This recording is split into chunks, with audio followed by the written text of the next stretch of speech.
Vikings talk. It's Purple Daily on Score North and ScoreNorth.com. Purple Daily, presented by Surly Brewing Company. Football. All right, little bonus episode here of Purple Daily. Mackie Judd, executive producer, Declan Goff. The mission statement on this show is quite simple. We want the Vikings to win a Super Bowl before we die. If you feel the same way, please click the subscribe button on our Purple Daily YouTube channel and the like button. And join us every day for daily Vikings entertainment, speculation, therapy, whatever it is that you need. And boys, we'll get to Mel Kiper. There's just like news coming out of every pore of this franchise right now. It's ridiculous. So we'll get to Mel Kiper, Godfather mock 1.0. We'll get to that mock draft. But let's start out with the news that came out less than a day ago here, presented by TCL, by the way. Great TV for watching playoff football. New lineup of award-winning TVs, the most entertainment, stunning resolution, all at an affordable cost. Enjoy more of the things you love with TCL. Raheem Morris is the 8th name now on the Vikings official coaching search list. Now, people are probably going to remember him as a failed, quote-unquote, head coach with the Tampa Bay Buccaneers back in 2009, 10, and 11. Mm-hmm. And he's been with Washington, Atlanta, and most recently as a defensive coordinator with the Rams this year in 2021. And so I think when his name popped up initially, a lot of fans were like, oh, that's the 5th defensive guy on this list of 8. And he was a failed head coach 10 years ago. What did you guys think when you saw Raheem Morris's name pop up? I was unimpressed until I read a story that our friend Tyler Fornes sent us from The Athletic when Morris was named the interim coach of the Falcons after Dan Quinn got fired in 2020. And then I read that entire story and how dysfunctional the Buccaneers were post John Gruden, how the fact that Raheem, I think, was 33 at the time was probably, like, he's a smart guy, but he was probably not completely prepared for that job. And what might have impressed me the most, because I don't think that this guy would go out of his way to praise somebody who doesn't play for him. Mike Tomlin, who is really good at what he does. Mike Tomlin praised Morris. They had been together in Tampa Bay for a period, in fact, before I think Mike came here to become the DC of the Vikings in 2006. And as I read the story, I became more and more impressed. I've got the Tomlin quote here real quick for the audience. So go ahead. Tomlin found Raheem Morris different from almost everyone. Quote, he was an unbelievably quick learner in just about all circumstances. He had unbelievable retention skills and an ability to relate and instruct. The rate in which he learned was shocking. Whatever it was, Raheem Morris had it, and it was apparent to everyone around him. Yeah, and that coming from Mike impresses me. Now, if Morris worked with Mike directly right now, I might be like, okay, he's going to say that, but he doesn't. And the fact that Tomlin, unprompted, said that because Tomlin shares a lot of the same traits, and so Mike himself is like that, and so that impressed me a lot.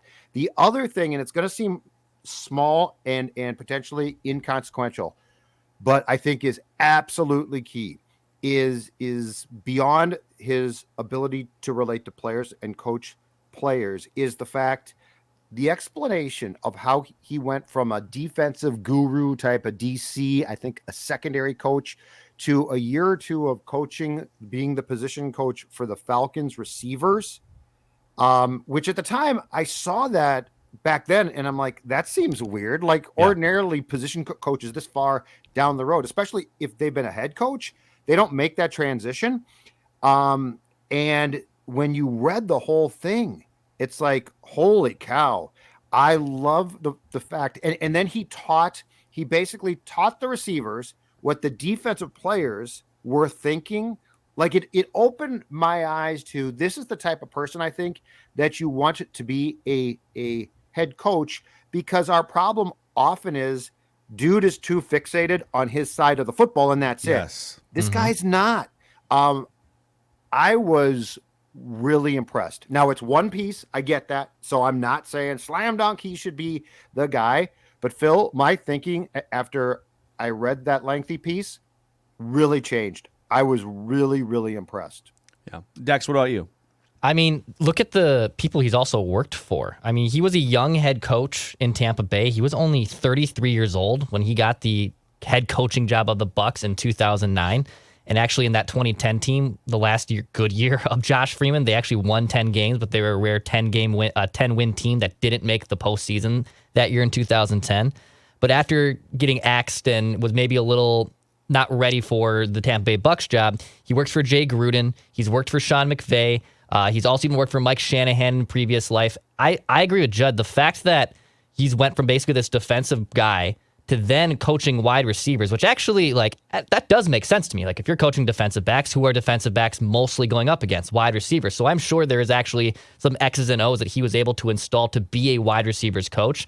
And then him having that run with the Falcons, and the Falcons are known infamously for the 28-3, but keep in mind that offense was awesome, dude. I mean, Matt Ryan, Julio Jones, they were able to cook up an insane offense, and he was a part of that for a long time, and they trusted him to run the show in Atlanta after they fired Dan Quinn in 2020.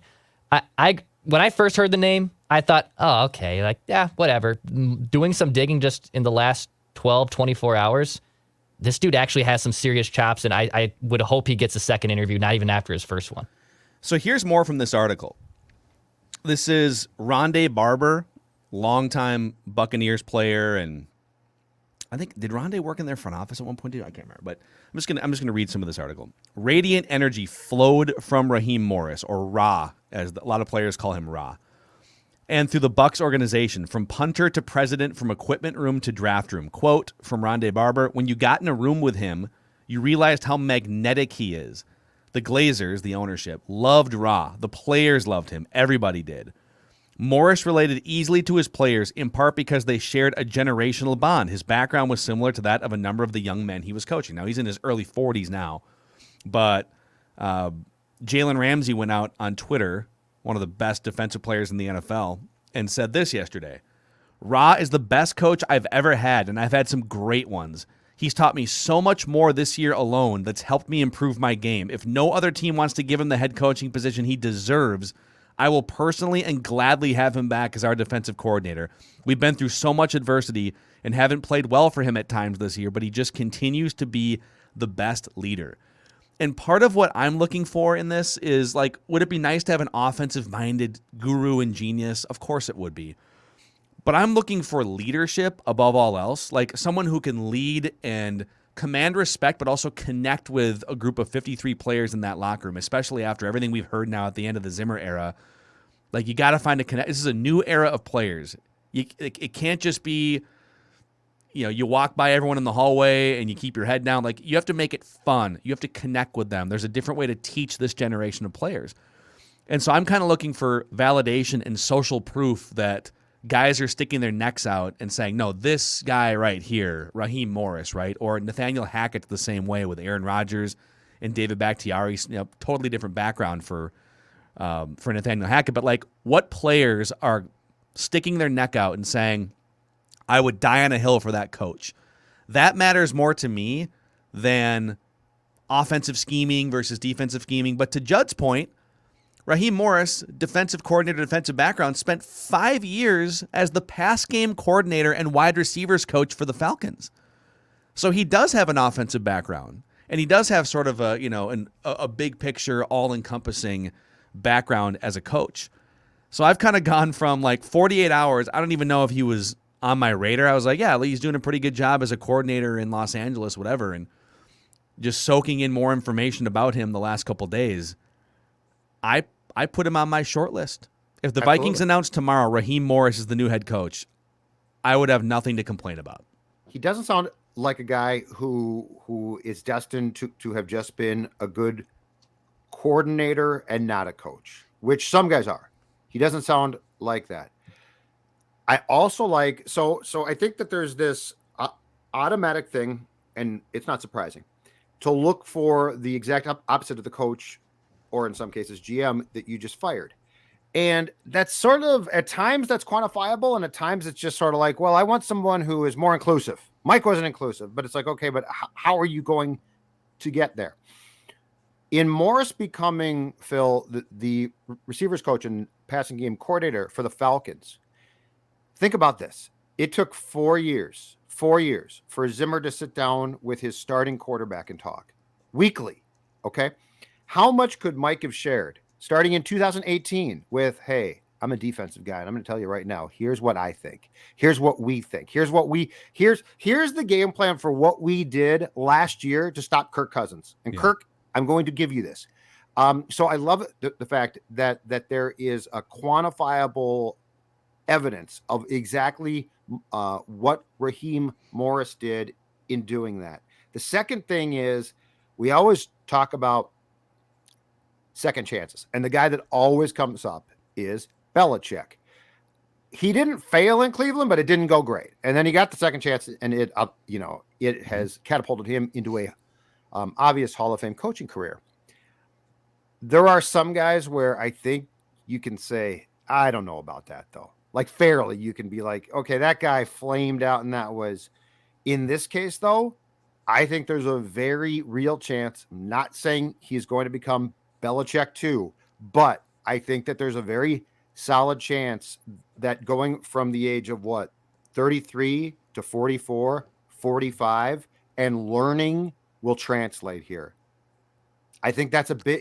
If you can do that, that's huge. I'm just saying it's not fair to across the board say everybody deserves a second chance to be a head coach because they're all going to improve. Some people will, some people won't. Raheem Morris sounds like a guy who will.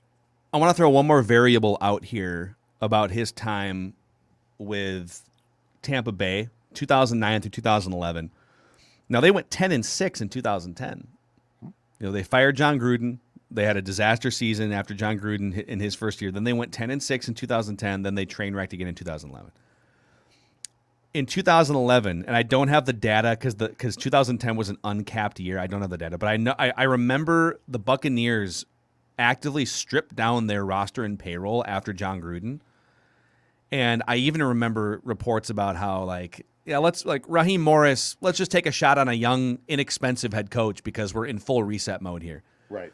In 2011, his last year in Tampa, the Buccaneers were not only the lowest spending team in the NFL, but they were the lowest spending team by $30 million compared to the next season's lowest spending team. Wow. They spent $87 million on players. And the Dolphins were the top spending team, spent $60 million more or $50 million more than they did. It was in the NFL, they do have a salary cap floor, but the Buccaneers were just spending above that floor where they were forced to spend during the time that Raheem Morris was the head coach. Mm-hmm. So he never really had a chance. It was an organization kind of in turmoil, in rebuild mode. They were coming out of the John Gruden era, and they just stripped everything down. And he didn't really have a franchise quarterback. Didn't he have Josh Freeman for a couple seasons or something? Yeah, and he was probably one of the top players on that team. They cut all his veterans, basically. And he said he now knows that he should have said, you can't do this. But he didn't. And that's the thing is I want a guy who has learned and who I don't think that you ever have to be insubordinate, but you do have to call BS. And so if your GM or in this case, the Glazers are saying Derek Brooks has to go, Barber has to go, you can't just be like, oh, okay, that's cool. But you also have to learn the lesson of how to do that. And I felt like from that piece that he's learned that, and at least that gives you a really good head start for your next job. Yeah. So really interesting. Really interesting. I think we've all been like, okay, all right. I've probably been so fixated on offensive, but it's leadership that's most important. And if you can get a great leader who also spent some time as a pass game coordinator and who's well respected, then maybe this makes some sense.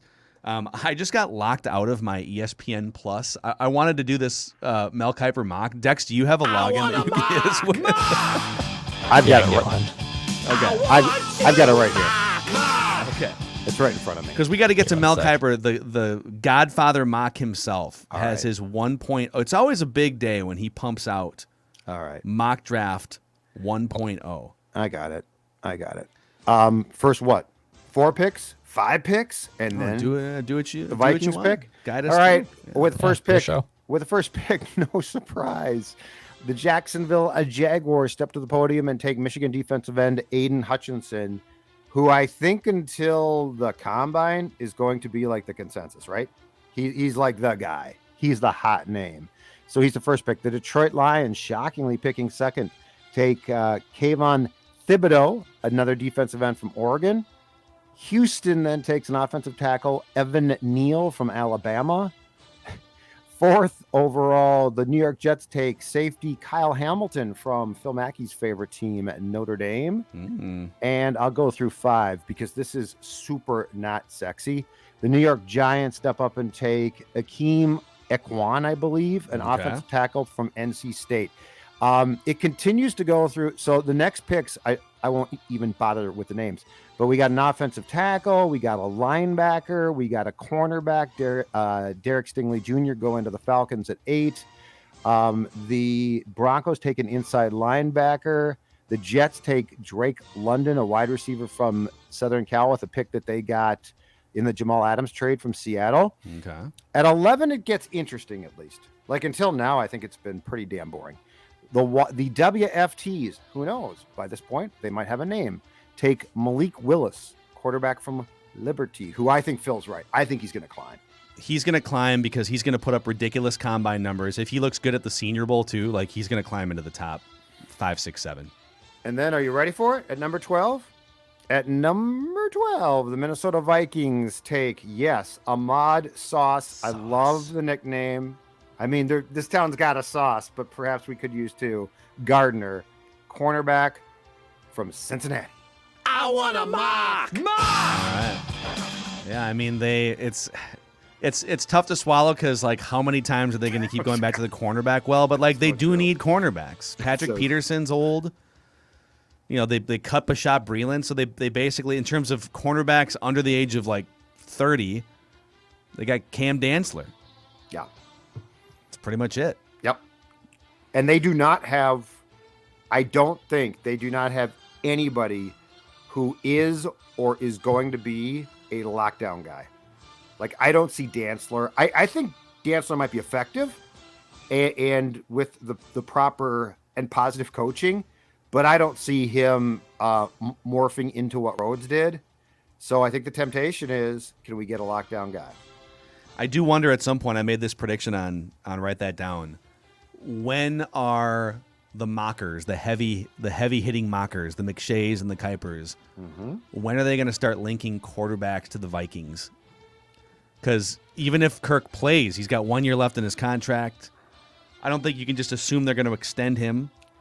And so I just wonder at some point, does who takes the lead among like the Mount Rushmore of mockers to say, Malik Willis to the Vikings? You know what? I love that discussion because there seems to be, and look, Crusaders, stay away, okay?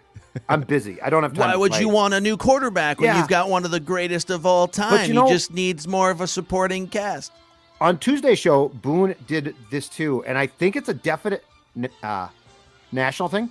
I think that there's a full-on assumption right now. It might change. Probably will change. A full-on assumption Kirk is back. I feel like that. Like, I don't feel like there's enough talk about this contract. Look, I think locally among a lot of people, there might be. But nationally, I don't sense that yet. And I don't know if people haven't looked at the cap hit. I don't know if they just assume that he's going to be extended here. But I am not. I've gotten no steam nationally about, oh, yeah, you know what? Quarterback could be a point for 2022 where a decision has to be made, and it might not be Kirk. Well, I think part of it is like no one's looking at the Vikings as a team that, well, if they just upgrade at quarterback, like not. By the way, if you upgraded Kirk to like Aaron Rodgers, the Vikings would absolutely be a playoff team. Like there are definitely upgrades, but there's nothing realistic. Like the Steelers are going to have an opening. The Saints have an opening. The Broncos have an opening. And those are all viewed as teams that if they can just put Aaron Rodgers or Russell Wilson on them are going to be Super Bowl contenders. That's the national perception. With the Vikings, I think the view is, oh, they just tore everything down, and they're probably going to just like ride out one more year of Kirk and go into a rebuild. Okay. So, yeah, they're just like the Vikings are non-existent on the national radar. And it has nothing to do with being flyover territory because the Packers are talked about all the time. The Buccaneers are down there in Tampa, which is like the third most exciting city in Florida, because of Tom Brady. The Buffalo Bills get talked about. The Bengals get talked about. Right. So for the Vikings to be this far off the radar is also just kind of a testimony to where they sit right now. They're just meh. They are. There's your emergency Raheem Morris and mock episode. I like him. Very interesting. I was impressed by him. Do we know what day is it Friday? I think he's interviewing Friday this week. I can't keep them all straight now. I've got them written down. They're so good. I'm so many interviews. Yeah. Well, we'll keep you guys posted. We will tomorrow. We're going to dive into some interesting Rick Spielman comments too on the Moving the Sticks podcast. So just some good introspection from Rick Spielman and some things that maybe future Vikings GM and coach can learn from as well. But this has been Purple Daily Vikings Entertainment. We'll see you guys tomorrow.